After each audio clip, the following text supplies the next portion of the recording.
Hello and welcome back to the channel. Today's episode is a 3-match Premier League review. All 3 matches are tomorrow, the 24th of October. The first game I'm going to be talking about is West Ham versus Manchester City. It is at the Olympic Stadium. It's a half-12 kick-off. They've both got a couple of decent results lately. Man City got back to winning ways with a 1-0 win against Arsenal in the Premier League and a 3-1 win in the Champions League.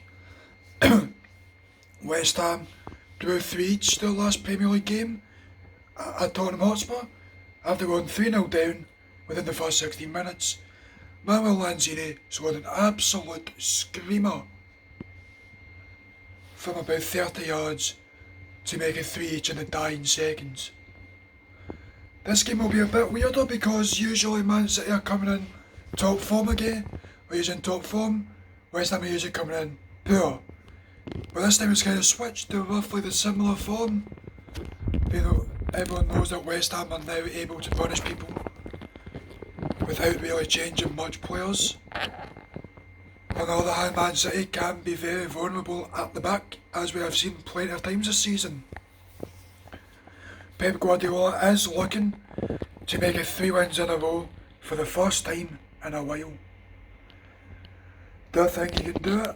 I think he can, 100%. But as West Ham has been in good form, it will be a bit harder for them, for Man City to go away and beat them. If Man City are on their top form, they'll easily scalp West Ham no matter how good West Ham are playing on the day. There's usually odds against West Ham, but I don't think there is anymore, especially for this type of game. But personally, I'm going to say 3-1 Manchester City. Pep's going to get 3 in a row for the first time in a while. To say the next manager coming up, which is the second match, Manchester United versus Chelsea at Old Trafford, 5:30 kick-off. United are off the back of a 4-1 win against Newcastle. Chelsea 3 each draw with Southampton. As I was saying with the 3 in a row, Solskjaer is now looking for 3 wins in a row for the first time in a while. After he beat Newcastle last weekend 4-1 and beating PSG Tuesday night 2-1. With Chelsea's defence, you can quite clearly see, especially in the Southampton game, that is very dodgy. Zuma looks like a bomb scare. Kepa is just Kepa, we already know he's bad.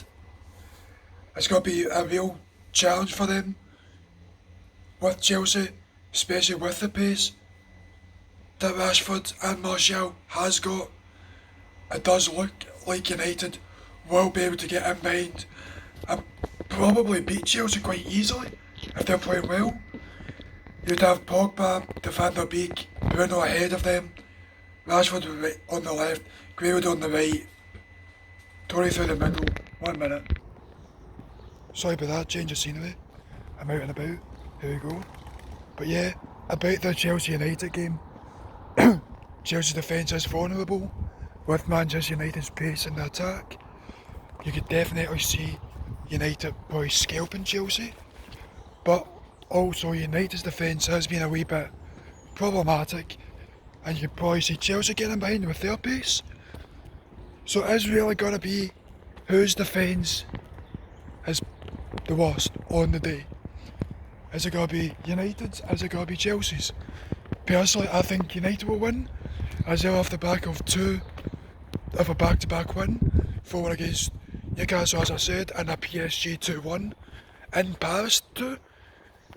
So it will definitely be in United's favour, especially the way they've played. They've dominated the games, shut out Neymar, Mbappe, Di Maria on Tuesday night, so they'll definitely be right up for this. Chelsea will be probably a wee bit deflated, and you could probably get right into Kepa. Just put a shot at him, he'll probably parry it into his own net. So probably be as simple as that. I'm saying 2-1 Manchester United. Said this last time and Tottenham bet them 6-1. So I don't know what's going to happen with that. going into the last game of the three. It is Liverpool versus Sheffield United at Anfield with an 8 o'clock kick-off. Liverpool off the back of a 2-each draw and a 1-0 win against Ajax midweek Champions League. Sheffield 1-each draw against Fulham last weekend. This is a weird one because Liverpool have been so accustomed to having Virgil van Dijk, Alisson, the proper top players. But with Van Dijk looking to be out for 6 months, 4 to 6 months worth of reports say, he's pretty much out until April. So he's probably out for the rest of the season, or he might get lucky and be able to come back early. Both teams needing to get back to winning ways in the league. Liverpool drawing 2-each with Everton last weekend. They definitely need something if they want to get back to winning the title, as Everton do sit top now. But Aston Villa sit second with a game in hand and win that. Then that's against United, and they win that, they'll go top of the Premier League currently. Sheffield United, after a good start to last season, but they did tail off perhaps just before the lockdown and then right after the lockdown. They finished banging mid-table and they're looking to avoid a repeat of that this season.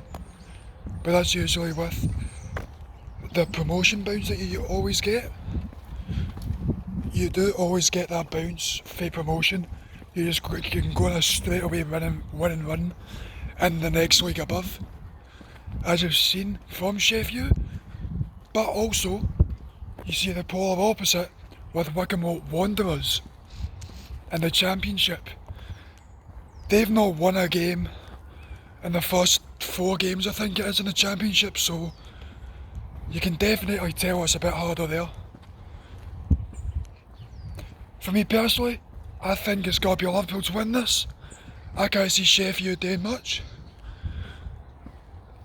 But with that, they'll definitely be able to get at the defence without Van Dijk, without Alisson in goal. I'm still going to say 3-0 Liverpool, but I could easily go Sheffield's way. I don't really know if Sheffield United will pick up points in the next few games, as they do have hard ties, but they wait and see against Liverpool. If they give a good performance there, they could definitely change the whole season. Before I go, please like the video, subscribe to the channel if you haven't already. Drop a comment on what your predictions are for the 3 matches of West Ham versus Man City, Man United versus Chelsea, and then Liverpool versus Sheffield United.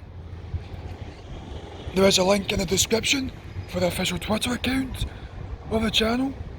There is a link in the description for Foot Your Cards to get your own real life FIFA Ultra Team cards of any FIFA possible. They go back as far as, I would say, FIFA 13 to the current one, FIFA 21.